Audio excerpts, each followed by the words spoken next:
bruv, mate, gov. Oi, gov, innit, bruv, mate.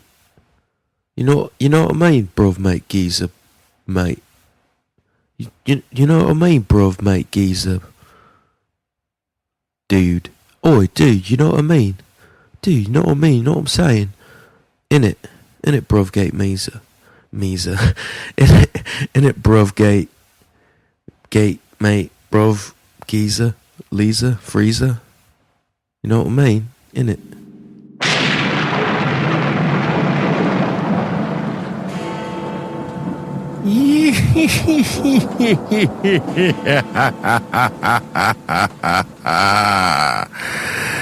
Welcome to Biff's Mystery Theater.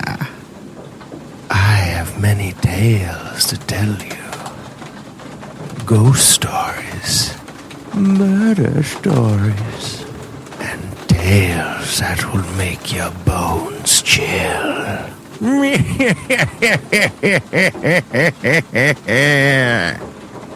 Join me, won't you? Every Sunday night for Theater of the Mind, where you always have the best seat in the house.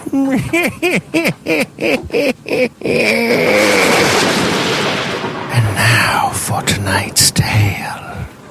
Now close your eyes and turn off the lights.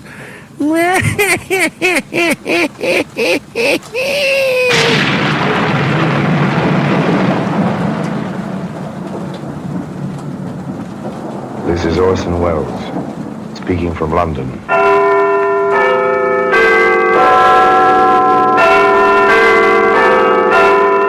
The Black Museum, a repository of death. Yes, here in the grim stone structure on the Thames, which houses Scotland Yard, is a warehouse of homicide, where everyday objects, a teapot, a sewing needle, a folding camera, all are touched by murder. Now, here's a handkerchief, a khaki handkerchief, soldier's handkerchief, it's a common enough sort of thing during the war. A handkerchief stock, fairly clean, if a bit moldy. That would be from exposure, Thompson. Looks like army issue. It is, but no hero used it. You can bet on that. Well, that handkerchief can be seen today in the Black Museum.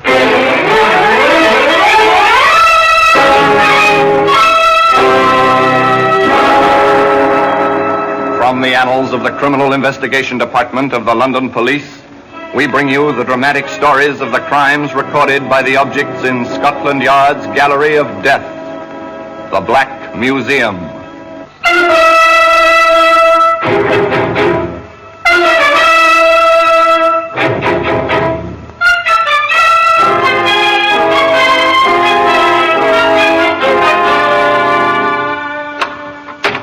Here we are at the Black Museum in Scotland Yard. Just come into this silent room. Outside, the Thames is busy with London's river traffic, and just upstairs, police communications tap from the teletypes, ring from the telephones. But here, as I say, is silence.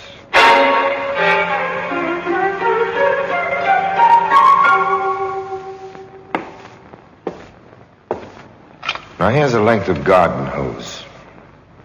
Once it was connected to an exhaust of a car.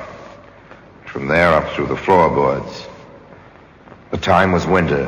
The driver rode with all the windows closed, and the car crashed.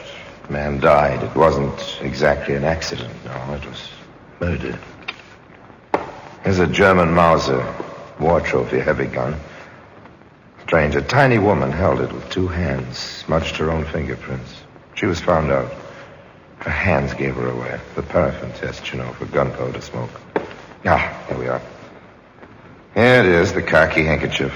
Originally, it was intended for camouflage. Fairly shouted for recognition at the right time in the wrong place.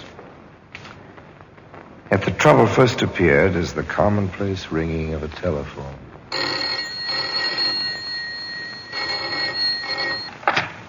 Hello? Mrs. Lyons? Yes? This is Liz Hart. How are you? Oh, fine. And you? All right. I'm a little worried, though. Kathy's so late getting home. Is she with Doris? Well, they're not here. I thought Doris was with Kathy at your house. Oh, dear. Now, where have they got to?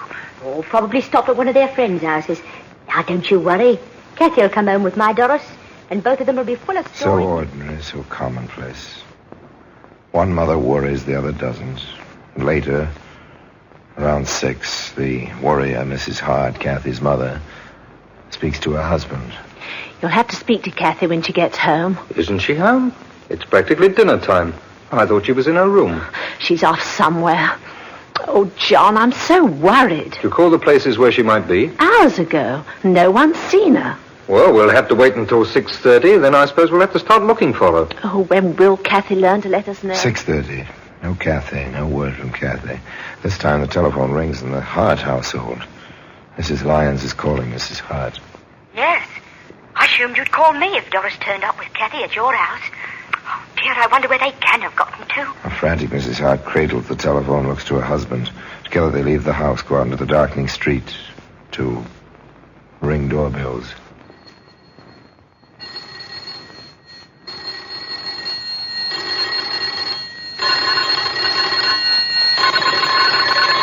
I'm sorry to disturb you, but I'm trying to find my girl.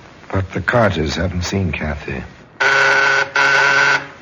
Excuse us, old man, but our Kathy seems to be among the unaccounted for. No, the Bradleys haven't seen Kathy. Sorry to bother you. Have you seen anything of our girl? No, the Corbetts haven't seen Kathy. Oh, please. I'm almost frantic. Where's my... Oh. No one has seen Kathy. No one's seen Doris. Word is getting around now. The rumors spread. The time grows later. All of Penn, rustic Penn in Buckinghamshire, is buzzing now. At the inn, the tap room is crowded. Closing time draws near. Still, no word. Penn Inn, landlord speaking. Oh, this is John Hart. Look, Lyons and I are together at my place. Do you think some of the men would help us start a search? Well, I'll ask them, Mr. Hart. I'm sure they will. Now, you stay right where you are. We'll be along very soon. Can I have your attention, men? Your attention, men. Hart and Lyons need help. They want to start a search. Now, how many of you fellas will help? After all, neighbors are neighbors. And if we can... So it begins. The long, hard search continues. It's 6 hours now they've been missing. It's dark, very, very little moon. The lanterns of the searchers move around the village of Penn through the fields and the clumps of trees in ever-widening circles. The men beat the fields. At the Hart home, 2 mothers wait and wait and wait. Yes? Nothing yet, dear. Try not to worry. Nothing yet. The sun rides high above the fields and woods of Buckinghamshire. Sun passes its course, descending behind the hills to the west. Already the searchers, hundreds of them now, have moved outward from Penn, some 4 miles outward. The night is coming on. The doorbell rings. Yes? Just on my way to the inn, ma'am, for more lanterns. Just to tell you, we'll keep at it all night, if need be. And there's nothing yet. Night again. Now the police are in the search, and with them a group of soldiers from a nearby camp. Steadily, monotonously, the men work, their voices subdued, the lanterns bobbing and weaving over the countryside. Outward, always outward from Penn. 5 miles now, 6 miles. As the radius lengthens, there's more ground to cover. False dawn grays the sky to the east, and the morning star low in the west begins to pale. Over here, mate. This way. Hello! You found something, matey? I found something. Yeah? Covered up with leaves they were. Just behind me here.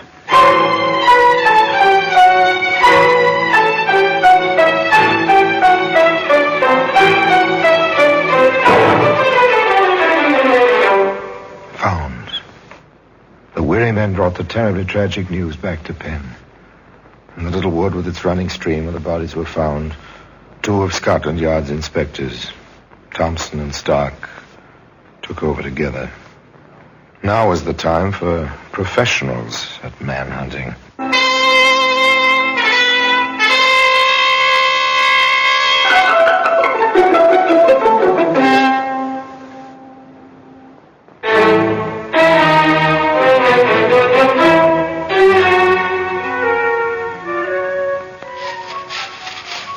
What have we got, Stark? Not much. Barely anything to go on. Gas mask container, wooden, out near the road. I don't think they were killed here, do you? No, chances are against that. One of the men brought me this. A handkerchief, Stark. Fairly clean, if a bit moldy. That would be from exposure, Thompson. Looks like army issue. It is, but no hero used it. You can bet on that. There are tire marks and an oil patch over to the right. Truck tires. Double rear wheels. Army truck, it looks like. Plaster casts. The men are making them now. Army truck, army handkerchief. Anything else? Not yet. All right, let's get out of here. We've got a killer to find.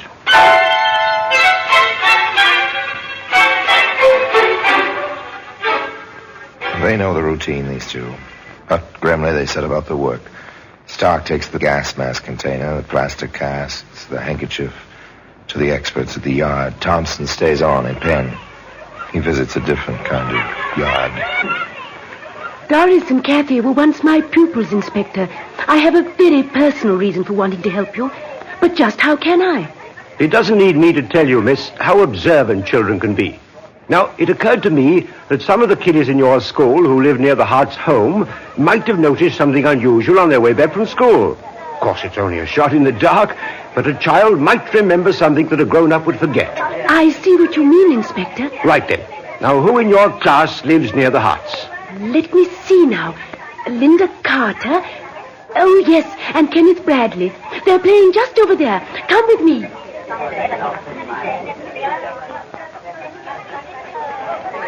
Now then, what's your name, young lady?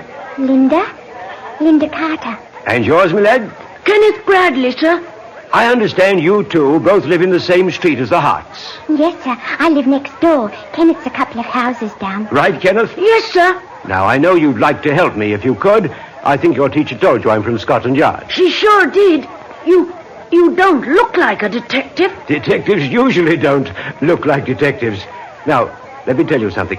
We're looking for a truck. A large, heavy truck. An army truck, maybe? Maybe. Why, did you see one, say, day before yesterday? Yes, sir. At the crossroads. Just standing there. Oh, I saw it, too. It was a big one. Oh, anyone in it? Just the driver. He had an awful red face, and he had glasses on with silver rims. He was sitting there smoking. Can you tell me anything about the truck? No, I just remember the man in it. It looked like a wireless truck, but it didn't have any aerial. There were those big double wheels on the back, and a number 44 on the door, and a red and blue square on one side. And the tailboard had some letters. JB, I think. And on the front bumper there was BAT, CPM. Battery C, prime mover. Anything else, Kenneth? Not that I can think of, sir. No, sir. How old do you think the driver was, Linda? Oh, 26. You seem very sure. Did you ask him? No, sir. But he looked about my father's age, and Daddy's 26. I heard him say so. Thank you, Linda. You too, Ken. You've been very helpful.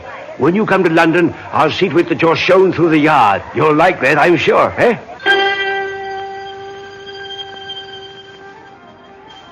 Inspector Thompson sought out his colleague Stark at Scotland Yard. I've got good descriptions. The truck and the driver. How about you, old man? Laundry mark in the handkerchief. Print on gas mask container, that's all. Anybody seen them in the truck? A man and a woman, about a mile apart, along the line from the school towards where they were found. Any numbers in the truck? Battery, regiment, and division insignia. That laundry mark's going through the mill. H2503 has been checked in every laundry in the county of Buckingham. Good. I'll get onto Army Intelligence. We'll find that truck, the outfit that uses it, and the man who drives it. A leaky axle drips oil, does it? We'll see about that.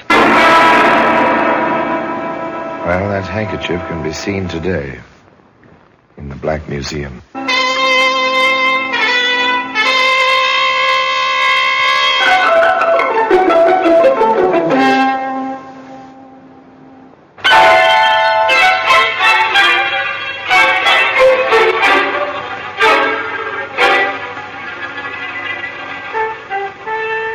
Throughout was routine, except for the unforgettable sight of leaf-shrouded bodies in the wood.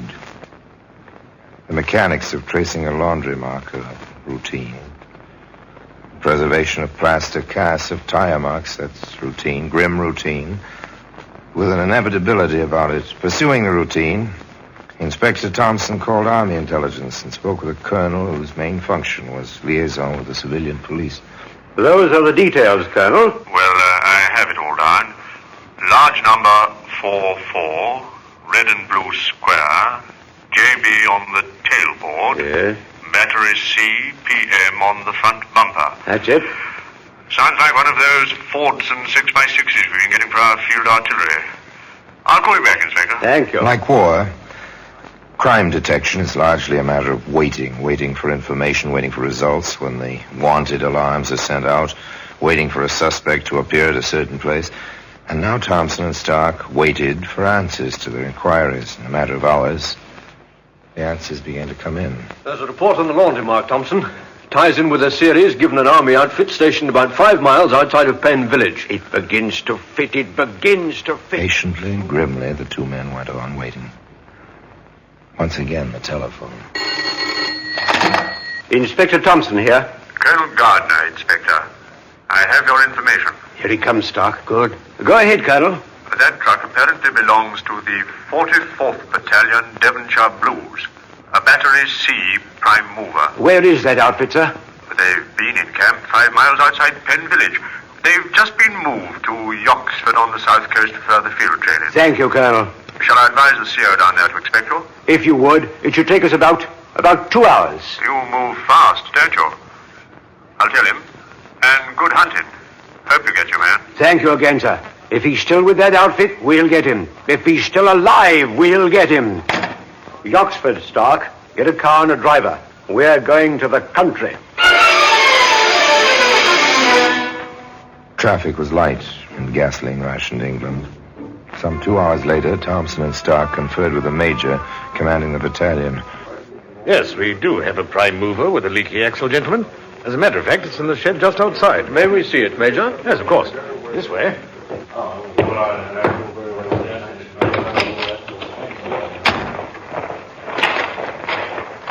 I have the tire cast, Stark. Good. Well, our accommodations are still a bit primitive. No proper garage facilities. We just moved into this setup day before yesterday. We understand, Major. You've been having much trouble with that truck? Oh, yes. A few days ago, just before we broke camp near Penn, and that's over in Buckinghamshire. Yes, we know the place. We released the truck to the maintenance depot. Apparently, there isn't much they can do with it. The main differential is a problem. Well, there we are. JB on the tailboard. Have a look at the inside, will you? I'll take the tires and the markings. Check.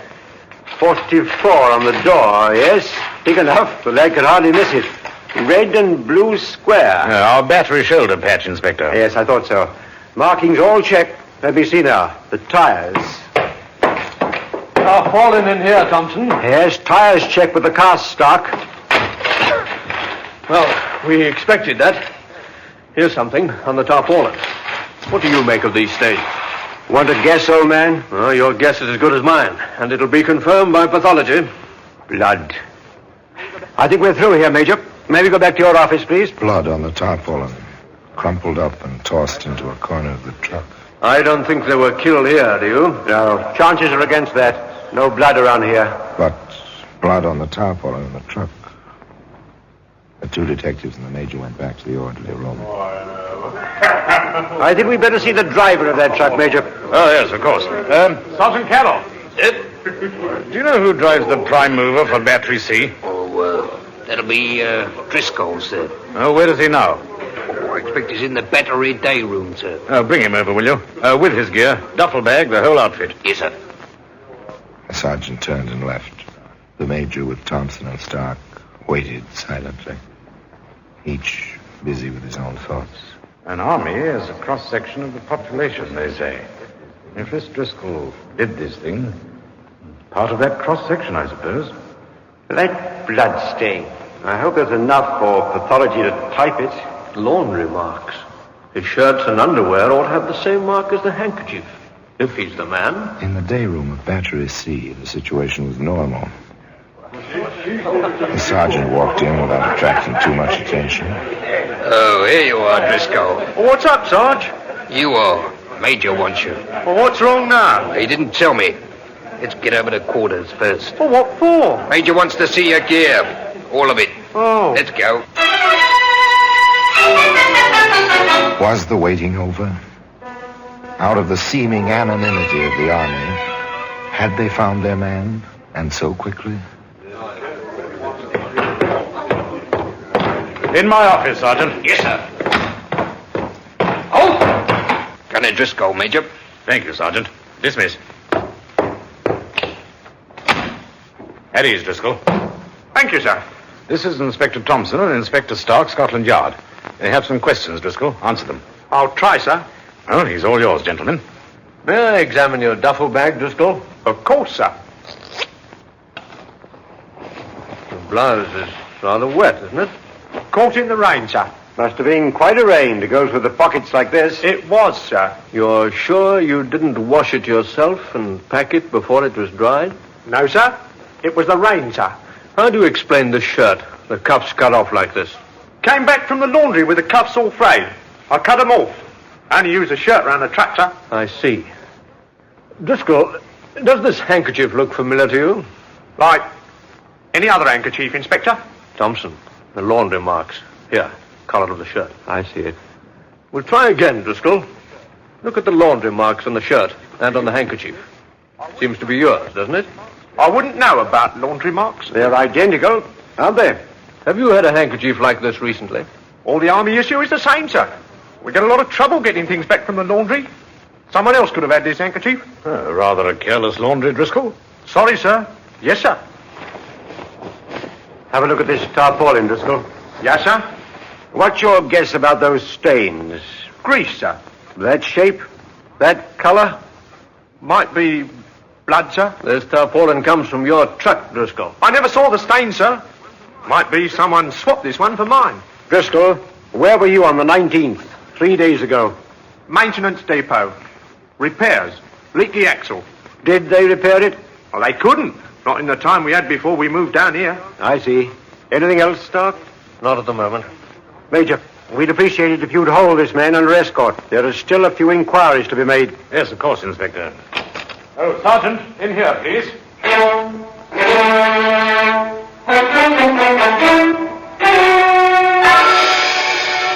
There were still the loose ends on identification on the laundry problem. Driscoll wore horn-rimmed glasses. Inspector Thompson asked some more questions. I see, Corporal. He wore army issue and suddenly he bought himself the horn frame. You joked with him about it and he didn't like it. Grew angry, did he? Inspector Stark visited the regimental laundry depot. No complaints from Gunner Driscoll about losing things for him. Never tore or frayed his shirts. I see. Thank you. Stark stayed with the shirt. A battery mate of Driscoll's had noticed the missing cuffs. The night you rolled in here, you noticed the cuffs missing. That was the night of the 20th. Very good. Inspector Thompson turned up an interesting item. Say that again, Sergeant. Night we came in here, we heard about those two in the woods. We were shooting the breeze about it in the day room. All at once, Driscoll looks around and says, 10 to 1, there's a murderer in here, that's what. And once again, a telephone. Yes? Oh, it's for you, Inspector. Thank you, Major. Inspector Thompson speaking. He did? I see. It's been checked at criminal records. Good. Very good. Yes, of course I wanted the word at once. Thank you very much. They found something?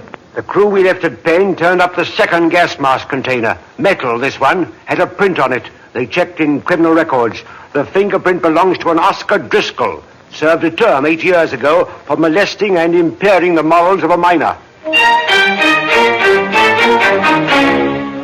Oscar Driscoll, you're under arrest. The charge is willful murder of Kathy Hart and Doris Lyons on the afternoon of October the 19th. Well, that handkerchief can be seen today in the Black Museum.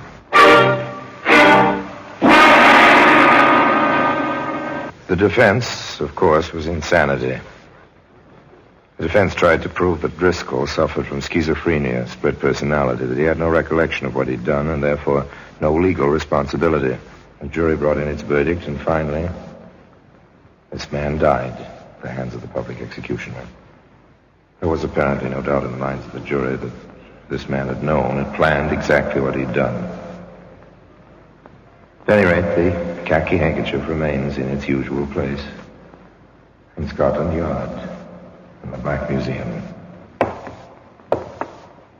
And now, until next time, till we meet again in the same place, and I tell you another story of the Black Museum, I remain as always, obediently yours.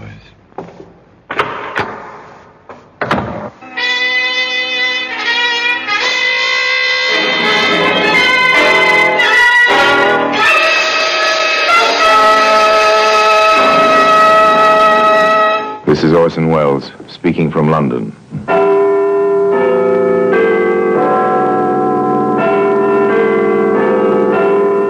Here in the grim stone structure on the Thames, which houses Scotland Yard, is a warehouse of homicide, where everyday objects, a woman's purse, a man's glove, a child's shoe, all are touched by murder.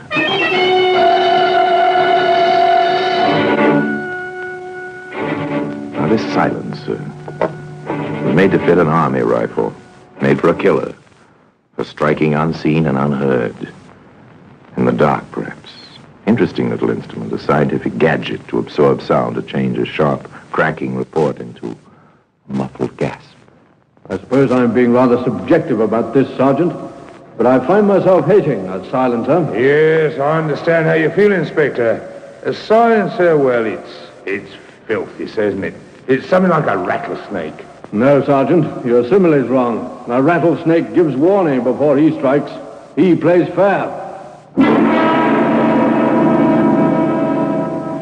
Today, that silencer can be seen here in the Black Museum.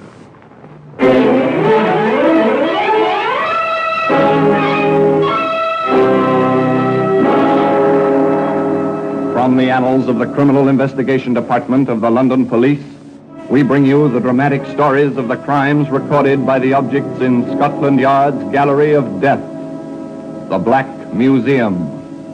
In just a moment, you will hear The Black Museum, starring Orson Welles.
Now, The Black Museum, starring Orson Welles.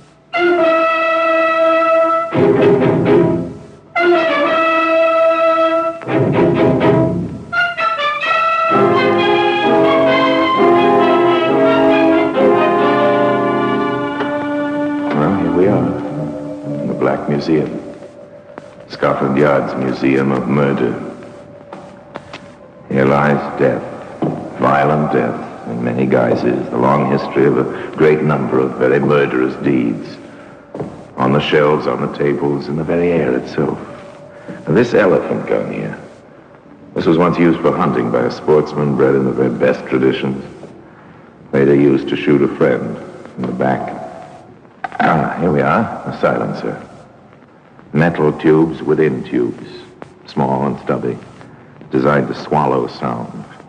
There was a weapon, too, of course, but no one thought of a weapon or of a silencer The night Herbert and Josie Martin returned from a party to their new home in the equally new residential development in the suburbs of London. Oh, it was a fine party, Josie, but I don't mind telling you I'm dead for sleep. Oh, yes. Oh, I like the new neighbours, but business days are no time for housewarming. At the rate these new houses are renting, we'll be going to house parties for weeks on end. Might as well make up our minds to it. A man and his wife, tired in a pleasant sort of way, pleased at meeting their new neighbors and preparing for sleep. Normal, quiet, nice people in a new home, nothing spectacular. No hint of headlines. No thought of death. Sure the doors are locked, Herbert? Mm-hmm, yes. Oh, dear, please pull down the blind, because if it blows up during the night, it'll flap out the window and wake us, like last night. Oh, all right. If you didn't insist on opening the windows from the top, Josie, the blinds wouldn't blow. Oh. Herbert! Herbert, what is it? Herbert! What is it? What's taken you? Oh! Oh! A man reaches up to pull down a window blind. The lighted lamp is behind him. A bullet stars the window pane. The man is dead. A short while later, a telephone rings in an office in Scotland Yard. Inspector Foster here. Sergeant Williams speaking, sir. There's a call come through from Hempstead Oval. Herbert Martin shot as he was pulling down the blind in his bedroom. Anyone with him? Yeah, his wife, sir. Any other witnesses? No, sir, not at the moment. Very well, Williams. Bring a car round and we'll have a look at the situation. I realize this has been a terrible shock, Mrs. Martin, but we need your help at once. Oh, anything, Inspector. Anything at all. Did your husband have any enemies that you know of? Oh, no, no one. No one. Any trouble in his business? No, nothing, no. What was his business? Insurance. Accident, mostly. It was going on so well, that's how we could afford to move out here. Then you've only come here recently. 3 months ago. We were one of the first tenants. It seemed such a nice place. Everything so new and... Questions and more questions. But there was obviously nothing Mrs. Martin could tell the inspector. All she knew was what she'd seen. One point puzzled him. The inspector came back to it several times. And you're certain, Mrs. Martin, that you heard no shot? No, nothing. Just the sort of noise of the glass, and then Herbert falls. Well, it's possible, sir. At extreme range, the sound of a shot might have followed the arrival of the bullet. Mrs. Martin? No, I'm sure. I'd have noticed. That's what made it seem so strange. There wasn't any sound. Just the hole in the window and my husband sort of crumpling up and falling. Well, that's not much to go on. Perhaps the bullet will tell us something. Meanwhile, we'll do our best, Mrs. Martin. We'll try to do our best. There was very little for the police to start on. A close scrutiny of Herbert Martin's life brought nothing to light. Martin's manner of living, the conduct of his business were exemplary. His friends, his business associates, his new neighbors, all had nothing but praise for Herbert Martin. Death had come out of the dark. This alone was ground for speculation, particularly among the neighbors. Sidney and Elizabeth Davis, brother and sister, were no exceptions. I can't help but think, Sidney, it's so peaceful here. And that poor man barely in his grave. Well, it is pleasant. Well, it would be if it... Only... Do you suppose his poor wife will keep the house now? I doubt it. But perhaps if you offered to help her, Elizabeth. Well, I have. It will take her quite a while to make up her mind. I see. But she's all alone, poor soul. Sidney, I can't help but wonder... You know... What? What is it, Elizabeth? I had the strangest twinges. What? It's sharp. Oh, Sidney. Elizabeth. Oh, help me. Help me. Elizabeth.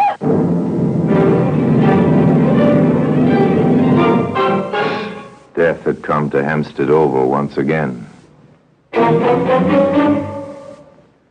And you're absolutely sure you heard no shot, Mr. Davis?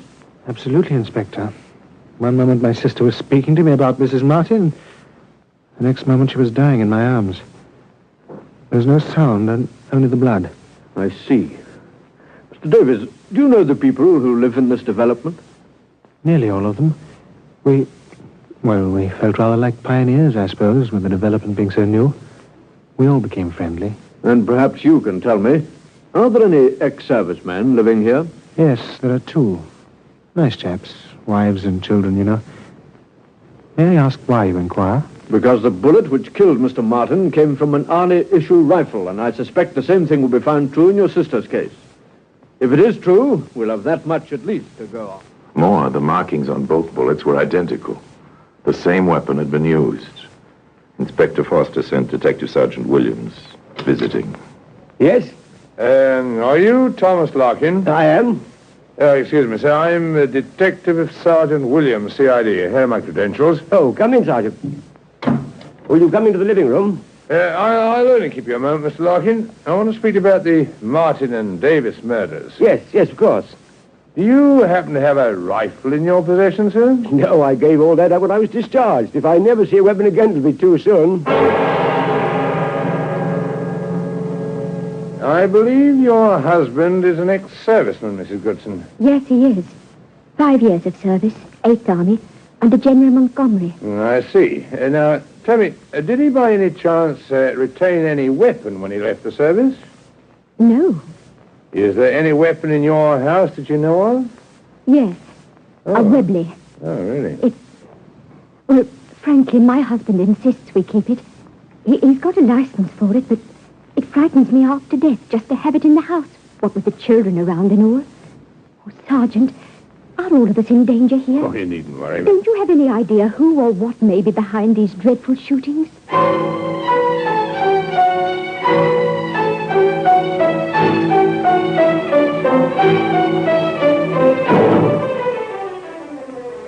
Nothing, sir.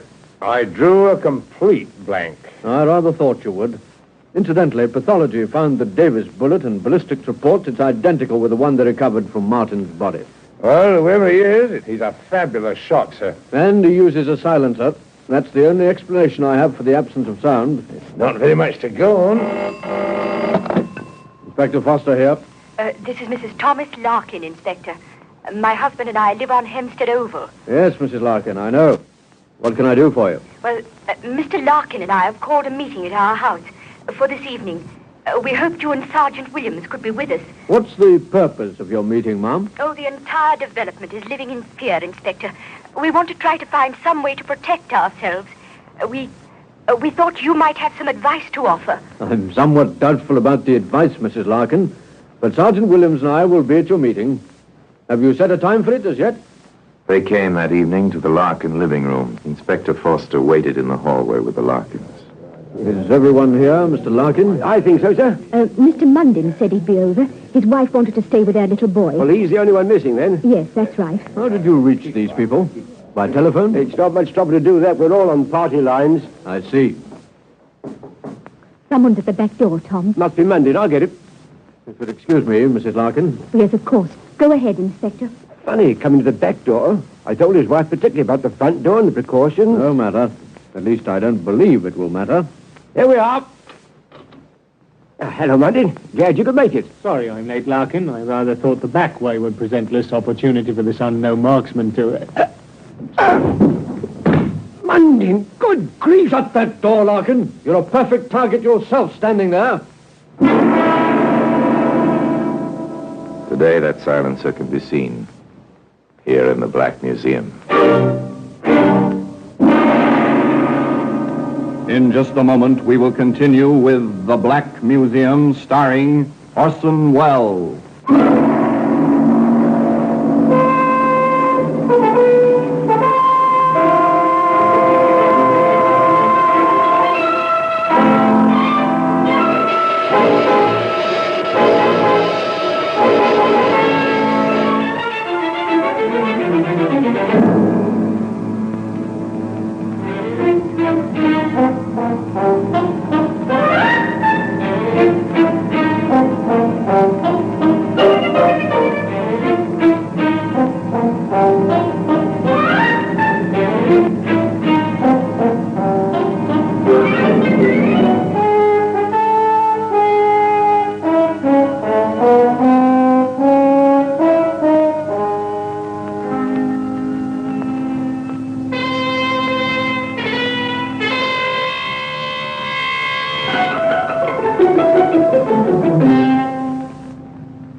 And now we continue with The Black Museum, starring Orson Welles.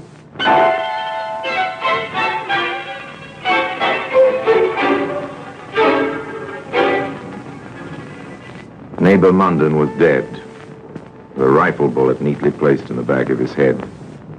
The silent marksman was another story entirely. Who he was, where he was, why he struck, were the unanswered questions which Inspector Foster had to face as he stood before the terror-stricken residents of Hempstead Oval. All I can say is that the police are doing anything and everything to find this killer. And in the meantime, Inspector? I'll answer that. In the meantime, we can all be picked off as my sister was, or Martin, or Munden. Yes, he's right, Inspector. I, for one, won't leave my children open to the risk of being orphaned or worse. Oh, no. Oh, no. Moving away, giving up your homes, won't find a murderer. I'm asking you, all of you, to do something quite difficult under present circumstances. I want you to stay here for another few days. Be patient. Remain indoors at night. Stay away from doors and windows. If it's possible to find him, and that is always possible, we'll do it. I promise you this, that the entire machinery of the London... They watched him, the good neighbors of Hempstead Oval, with doubt and fear in their eyes. What they did as Inspector Foster asked.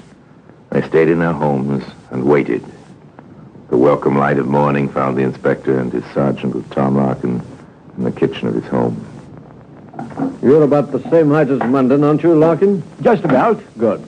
Sergeant? Yes, sir? Set up the transit here where Munden was standing when he was hit and adjust its height to Mr. Larkin. Very good, sir.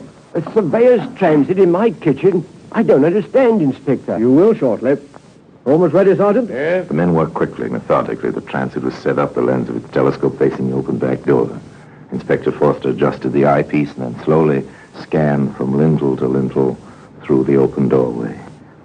Back, he moved the instrument, adjusting it vertically as well as horizontally, turning the brass thumb screw carefully, precisely. Stepped away from the transit. That seems to be the best possibility, Sergeant. See for yourself. Thank you, sir. Yes, it lines up well. The angle seems to be about right. Shall we have a look at it? Yes. Care to come with us, Larkin? Yes, I would. There's a tree out there with a clear line of fire right through your back door. The distance seems to be about 500 yards. So that's what the transit was for. Exactly. Let's go, shall we?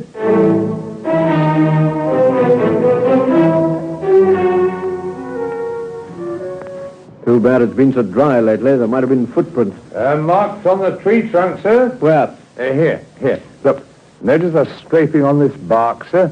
As if someone in heavy boots had climbed the tree, and it's recent, too. Yeah, for a boost up, Sergeant? Yes, sir. All right. That's it. Hey, there are more marks up here, sir. Quite a comfortable perch. Hello, the limb forks here. Scratches on the bark. Could have been a rifle rested here. Very good. Come on down, Sergeant. Right. Inspector, I may have found something over here, under this branch. Don't touch anything, Larkin. Right here, look, in the weeds. Looks like a rifle cartridge to me. Brass. The sun caught it. Good man. Good eyesight. Take care of that, Sergeant. Right, sir. Once we find the rifle and its owner, that bit of brass may well send him up 13 steps early one morning. Starting from nothing, the facts were coming together one by one. In the quiet office at the yard. The boot marks on the tree trunk, Sergeant. They were rather close to the ground. I noticed your first jump was at least 2 feet higher. Yes, I wasn't carrying a rifle, sir. No, but a man of average weight in good condition would have made markings closer to yours. I'd say this fellow was either very heavy or not exactly young. Or past middle age, at least. The beginnings of a description. Either military or hunting experience to be able to shoot like that at night. The beginnings of a background. Whoever it was must have lived in that area for some time to know the position of that tree in relation to Larkin's back door. Start a quiet house-to-house check, Williams. Very good, sir. Have the men watch for anyone who fits these points. Yes, sir. Then find me a detailed ordnance map of Hempstead Oval. The builder or the renting agent will have one. We've found one sniper's perch. I'm curious about the other.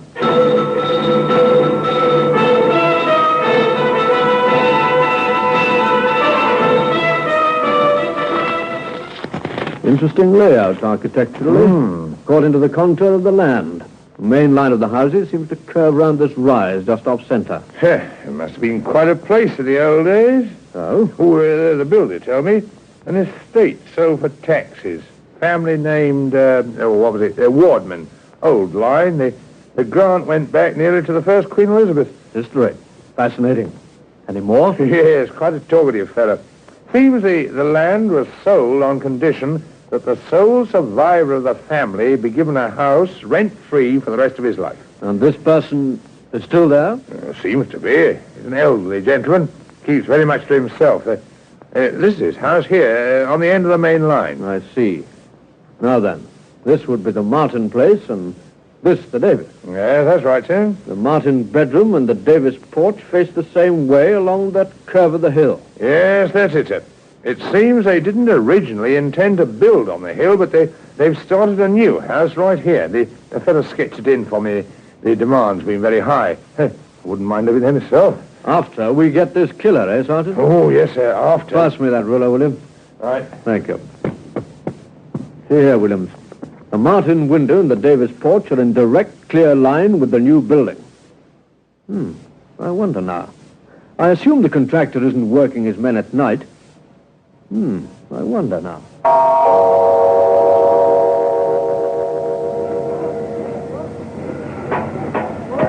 This is the top floor, Inspector. Hard wood isn't in yet, but that floor will take your weight.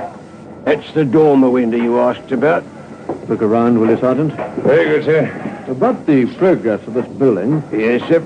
How long has this top floor been in this half-finished state? About a fortnight, sir. Glaziers are due end of this week. Carpenters will get the flooring right after that. Anyone here at night? Yes, there's a watchman for the old development. One of his stations is just across the road. You can see it through the window. There. I see. I have them, sir. Here. They were lying along the wall, under the window. Now, who'll do this? 10-penny nails in the windowsill. Someone will catch it for this. No doubt someone will. Someone put those nails in to help steady a rifle. The same someone who left those 2 brass cartridge cases behind him.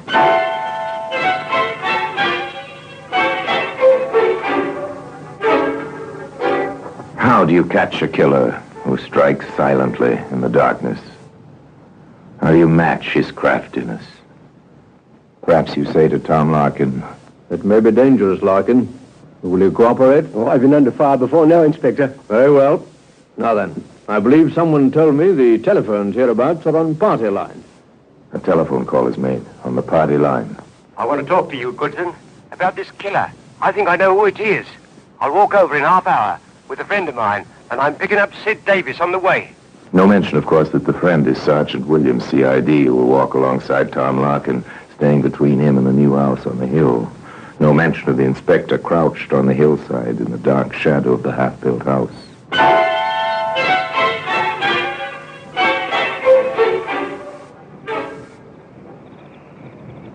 So you're certain the men know the orders, Mason? Yes, sir. Let anyone into the cordon, but no one gets out, except the watchman. Very good. Now, let's see. Yes, time Williams and Larkin were starting on the walk. Let me have the glasses, Mason. Through the night glasses, the inspector watched. Almost half a mile away, two men left the Larkin house, started slowly along the road. On the hillside, a shadow slipped quietly toward the half-finished house. The inspector whispered. Hear that? Not a sound now. Unsuspecting, a shadow moved through the line of police, past the hidden inspector, into the building. Come along, Mason. He's gone into the house. Into the empty building. Empty, except for a killer, climbing steadily. No lights. Only the vague outline of the unpainted banister and the clean smell of new wood. Suddenly the footsteps ahead stop. The inspector and his companion pause at the head of the stairway. The glassless window shows the night sky bright with stars. A black shadow kneels at the sill, places a long, heavy object between the two 10-penny nails. All right, Mason, take him. I said, no. Please don't take me. No, I have a right here. Better than anyone. I have a right. You're being taken in charge for murder. I must warn you that anything you say may be taken down in writing. Never mind, Mason. He doesn't understand. Yes, sir. You're Philip Wardman, aren't you? Who are you? You seem to be a gentleman. My name's Foster. Why are you here in this empty building, Mr. Wardman? I have a right. This is my land. My family's land. They told me when I sold it for the money I could go on living here. I built houses, brought strangers. I'm driving them out. I'm hunting them out, as I hunted in Africa. And you were a boy. That's my right. I came to live on my land. Trespassers, there's a law. There's a law, too, Mr. Wardman, about rifles like this. And silencers. Silencers. I'm a good shot. Pick them off like quail. I'm not a silencer. Supposed to spoil the accuracy of a rifle. But not mine. I'm good. Won trophies when I was younger. I never knew. I never knew. All right, mister, take him downstairs. You were an excellent shot, Mr. Wardman, even with a silencer. And today that silencer can be seen in its place here in the Black Museum.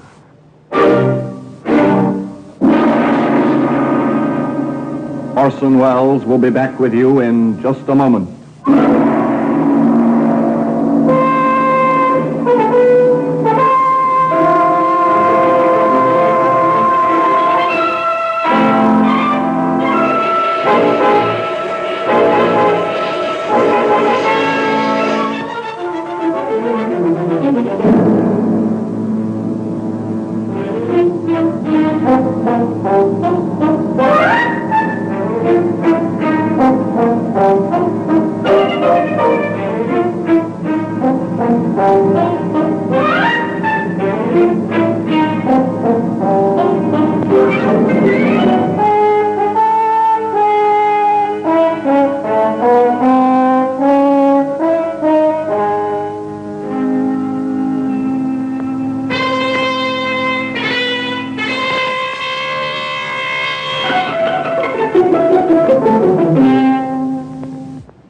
Now here in person is Orson Welles.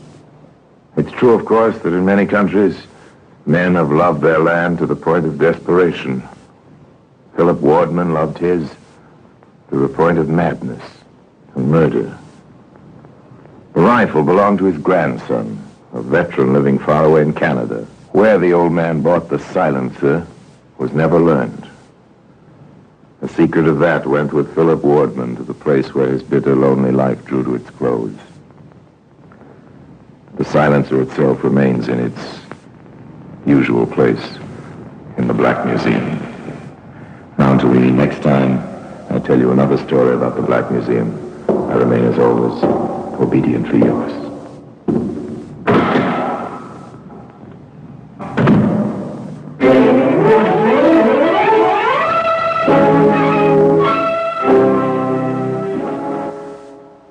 This is Orson Welles, speaking from London.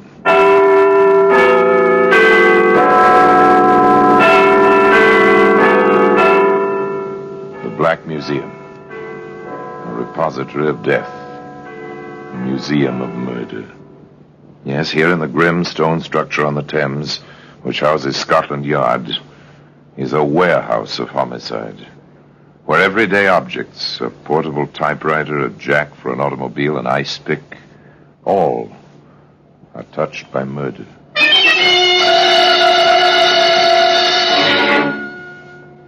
Here's a pair of spectacles. It's a familiar object, neat, not too large, tortoiseshell frames with gold tops.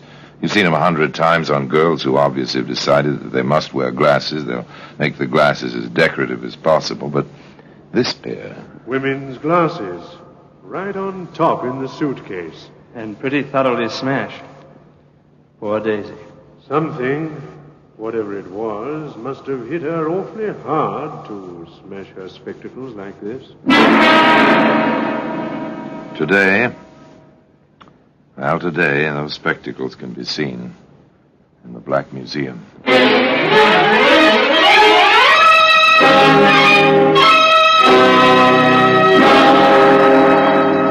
From the annals of the Criminal Investigation Department of the London Police, we bring you the dramatic stories of the crimes recorded by the objects in Scotland Yard's Gallery of Death, the Black Museum. In just a moment, you will hear The Black Museum, starring Orson Welles.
Now, The Black Museum, starring Orson Welles.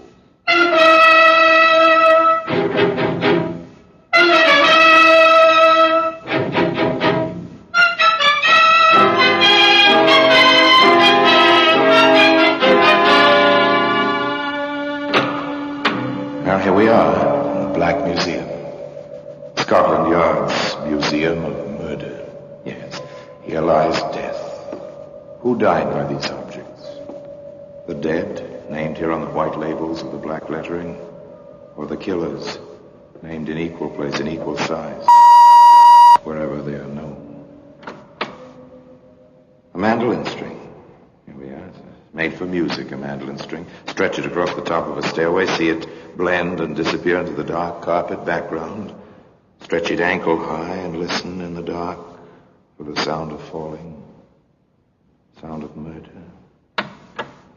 Here's a French novel, romance, with a blackened perforation in the center of the pages where the bullet passed, which ended romance.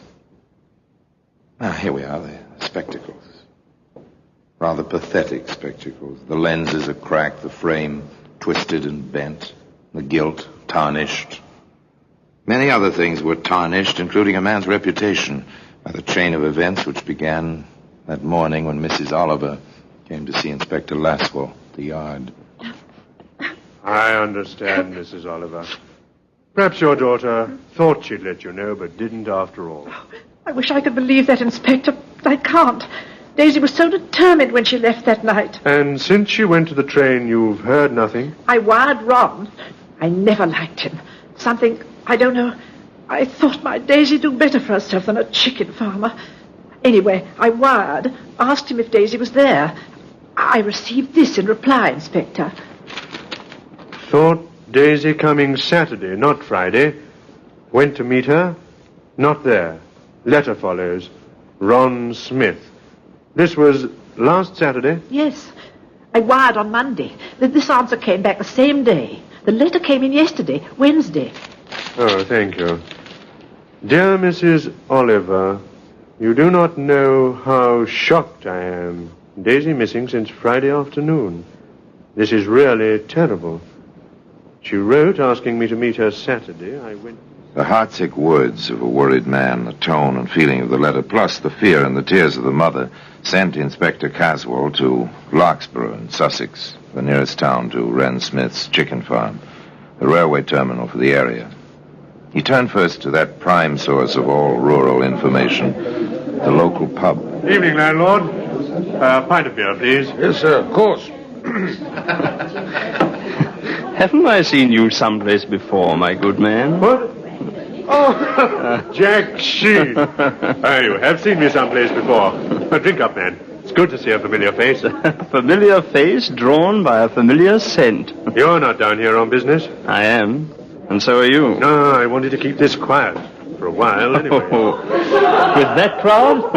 Over at the dartboard? Your old-time friends, Caswell. Morton of the Times. Allsop of the Guardian, Durr of the News, and yours truly. You fellas have the sense of smell of a ferret. We have to. It's our living. Do you think the girl is dead, Caswell?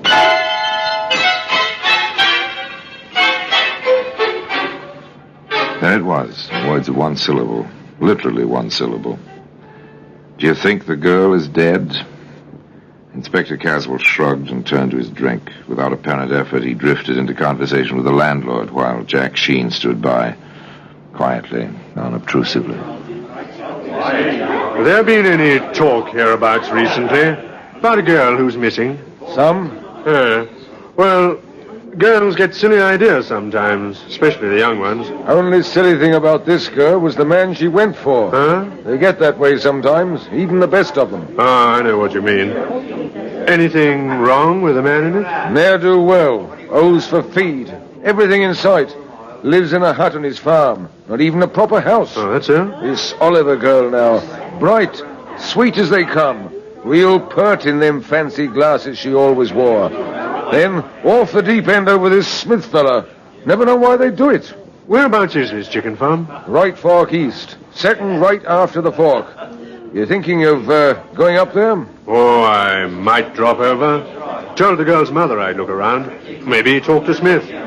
From his letters, he's pretty well upset himself. Him? Upset over that girl? Not much. What's happened to your friend? My friend? Why, he was just... 5 will get you 10, landlord. My friend is halfway there by now. Inspector Caswell was absolutely right. Jack Sheen was well up the right fork and turning into the lane that led to Ron Smith's chicken farm. Who's there? I said, who's there? I'm Jack Sheen of the London Daily Post. I'd like to talk to you. What makes you think I want to talk to you? Oh, most people talk to me. If they don't, I usually write what I think they might have said. Very simple. Smart, aren't you? I know my business, I hope. Fellows down in the village suggest you don't. Yeah, they like to talk. Don't you? Not about things that ain't my business. Daisy Oliver is your business. She was. Meaning, exactly? Daisy said she was coming down last Friday. I left my gate unlocked. Like you found it tonight. She was always touchy about that. She never came, though. That's right. Now, all this talk. I'm more worried about her than I ought to be. Nancy's going to make a fuss about that pretty soon. Nancy? Well... A girl, Nancy Noble, lives up the road a piece. Her and me have been walking out lately. Daisy knew. I figured she'd be coming down like she wrote on account of... Apparently, Mr. Ron Smith, chicken farmer, was as garrulous in his way as his hands were in theirs. He clucked on at great rate. Finally, Jack Sheen got away. Scribbled a bit in his notebook and then off to sleep. But next morning, quite early... Hello there. What? Oh, you startled me. You don't look as if you scare easy. I don't. Who are you walking into a barn like this behind a busy girl's back? A fellow who thinks you'd make a better wife for Ron Smith than some frail little girl from the city. You know your way around, don't you? There was banter and introductions. Nancy was quite flattered, of course, over the visit of a reporter. She talked. Sure, I met Daisy. Like her? All right. If you go for milksops. I see. I heard Ron was going to marry her right after Christmas. Not if he could break the engagement, he wasn't. He's all set to marry me. Oh, so that's the way the wind blows, huh? It sure does. Or did. Now, with all the fuss over Daisy disappearing, well, Ron's too upset even to think, I guess. Upset, is he? He told me, night before last. He's afraid she's killed herself. So Daisy may be dead. And Ron is afraid she may have committed suicide. Well, Jack Sheen has turned up a fact or two, hasn't he? Of course, Inspector Caswell hasn't been inactive. Mr. Jeffrey, I'm told by our host, the landlord, that you think you saw the Oliver girl last Friday night. I think so. I was coming up the road, out past the fork. My place is out past Smith's.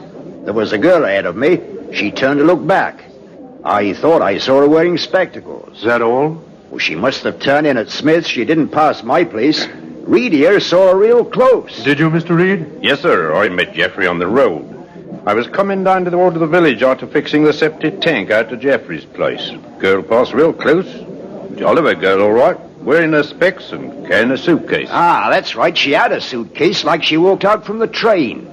Why, the Smith fella didn't go in and meet her. Then there was the routine visit to the cottage where Daisy usually stayed when she was in Larkspur. Did you hear from Miss Oliver, ma'am, that she was coming down here this past Friday? She didn't, and she always stayed with me.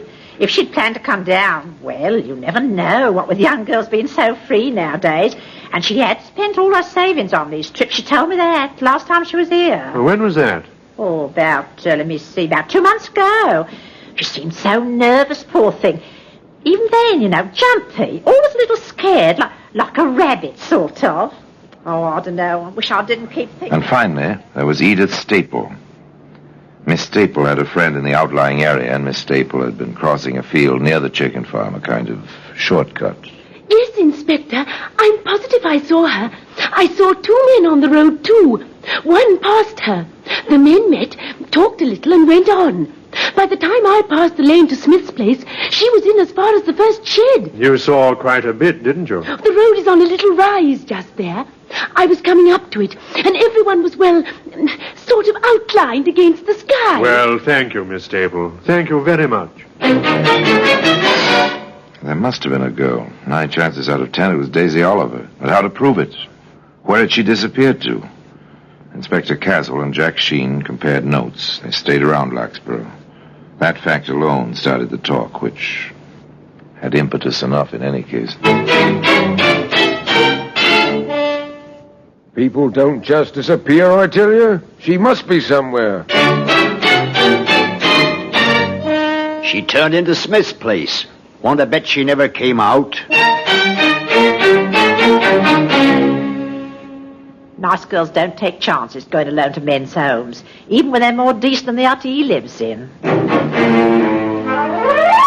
I'll get him, you'll see. He did the girl in. Want to bet?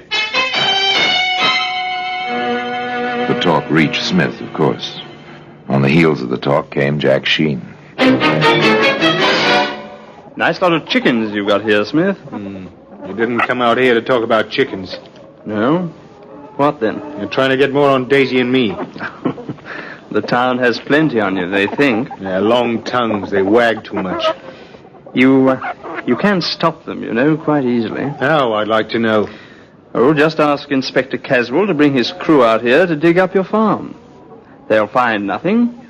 That'll stop the talk. I'll do it. They can dig any place they want. Except I wouldn't want them to disturb my chickens. The remarks were duly reported to the inspector. His comment was, "We'll be glad not to disturb his chickens." I should think that's exactly what you would do. Oh, I don't know a thing about chickens, except roasted. Look, he was rather pointed about it, Don't disturb my chickens. If I were you, Caswell, I'd do some digging around that chicken run. Might save you a lot of extra trouble. You catch on, Inspector? The inspector caught on to the extent of asking Ron Smith to drop in at the police station while Jeffrey and Reed and a few of the others with Jack Sheen began their digging. Not much good this ground. Good enough for chickens. I got something? No, just a rotten stick. Nothing suspicious like. There's something here. Yes, I'd say you had something there. Lift out your shovel, Jeffrey. Okay. Now, look, I'm going to open it. I want you to witness that I neither take out nor put in any object. Ready? Yeah, all right. All right? Yes. Okay, now just watch this. It's the girl's suitcase, all right. I'd know those specs any place. Well, today those spectacles can be found in the Black Museum. In just a moment, we will continue with The Black Museum, starring Orson Welles.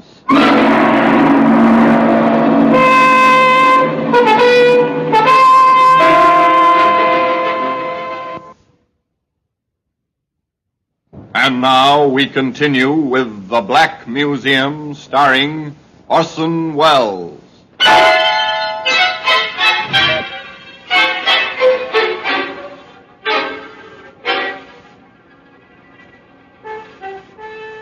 It was her suitcase. Yes, there it was, the earth of the chicken run clinging to its frayed handle, its shabby sides.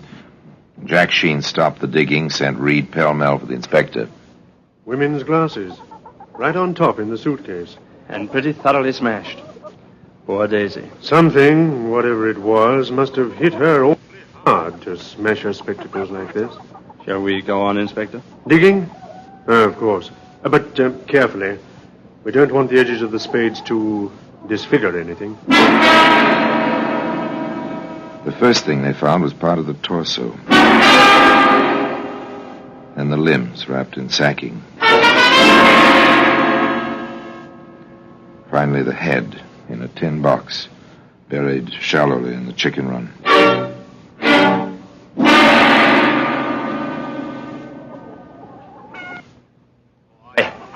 I've had enough. Are we through? Sorry I didn't have a regular police crew for this. You can go along. And thanks. You too, Mr. Reed. Where's Smith? At your local police station, where Mr. Sheen and I will be interviewing him in a very short while.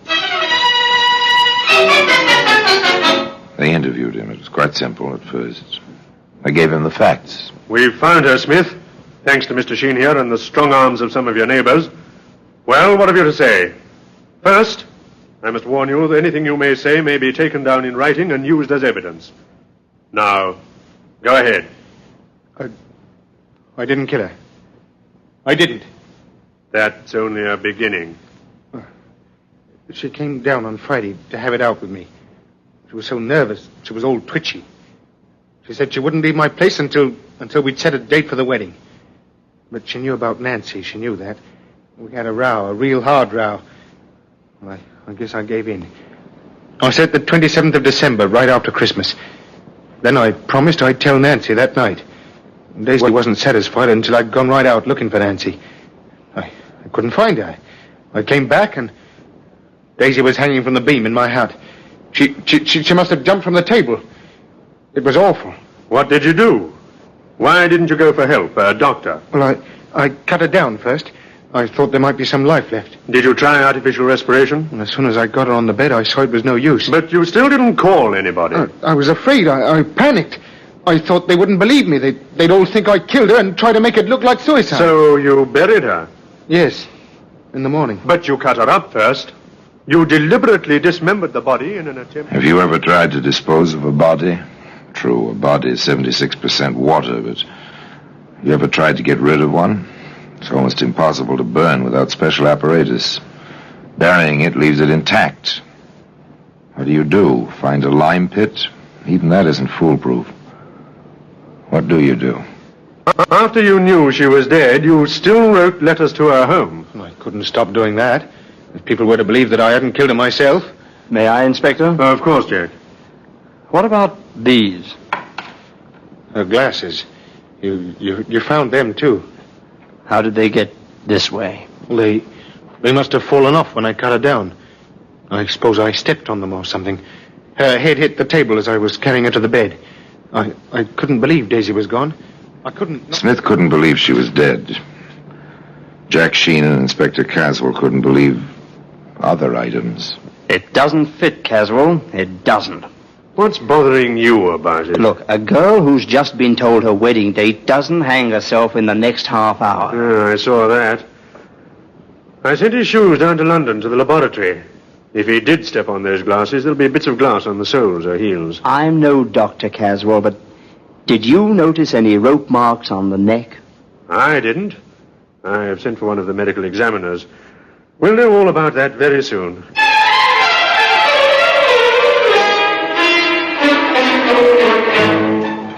They held Smith on an open charge. The least would be an illegal burial and failure to notify the proper authorities. Meanwhile, Sir Harold Hubert, one of the yard's best medical men, came to Larkspur. He worked, and he made his report. The girl did not die of strangulation, gentlemen. What was that? She didn't? There's a slight discoloration of the throat, but that was probably caused after death. Oh, what did she die from then? Shock. Caused by the multiple bruises all over her body. That girl was beaten to death.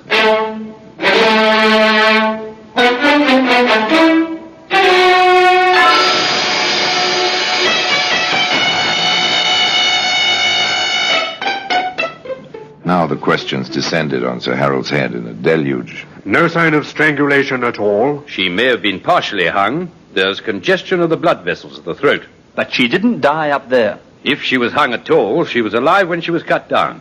What else could have caused the congestion in the throat? Manual strangulation.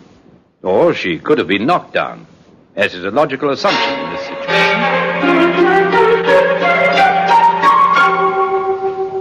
Did you knock her down and step on her throat, Smith? Of course not.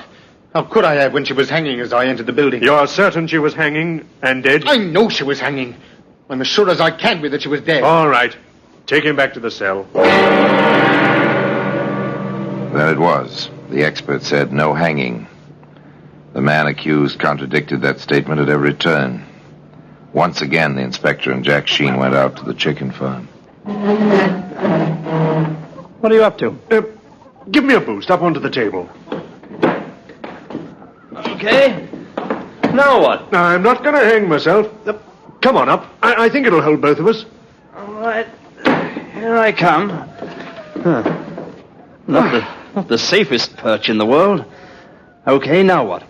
Look here. Along the beam. What a filthy animal. Didn't Smith ever clean his place? Maybe it's just as well he never did. Look, I don't get it. He said a dozen times he found her hanging. If a rope passed over this beam, as Smith maintains... The dust up here would show the marks. Do you see any marks, old boy? Not a thing. Not even a bit of rope fiber. Sir Harold is right. No death by strangulation. Not by any rope which passed over this beam. I wonder how friend Smith is... Smith did his best to explain the matter. In fact, he did a trifle better than his best. That's possible. The rope must have caught in the joists. She didn't weigh very much. And by the way, where is the rope? I burned it. It gave me the willies.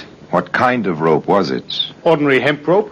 Not sash cord? No, hemp. What did you intend it for? Oh, no special purpose. You always have rope around a farm. Inspector Caswell reminded Mr. Smith quite tersely. Hemp rope leaves its fibers caught in rough wood when it's passed over the wood.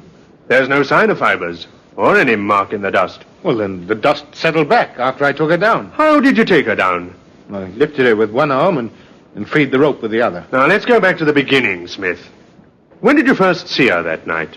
Oh, she came to the gate. It was locked. She called. I let her in. We argued. Then we made up, and I went to tell Nancy. When I came back... Hadn't you better keep the story straight, Smith? That is the story. You said before you cut her down. You told Mr. Sheen you left the gate open because finding it closed upset her always. Then I made a mistake. Oh, you made a mistake, all right. You made your story much too involved. You see, the laboratory has reported on your shoes. Not only are there no bits of glass in them, proving you did not step on them, but there are traces of lipstick on one and traces of contact with human skin on both. I submit, and I shall so state to the jury at your trial, that you attacked the girl with force and violence, that you smashed her glasses on the table, that you beat and kicked her into insensibility and death. Your story tripped you, and the laboratory did the rest.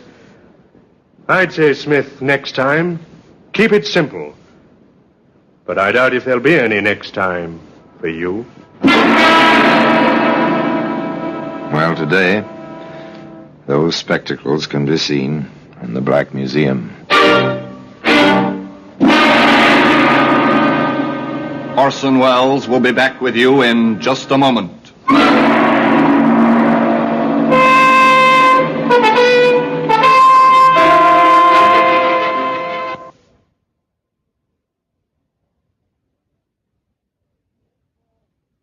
Now here in person is Orson Welles.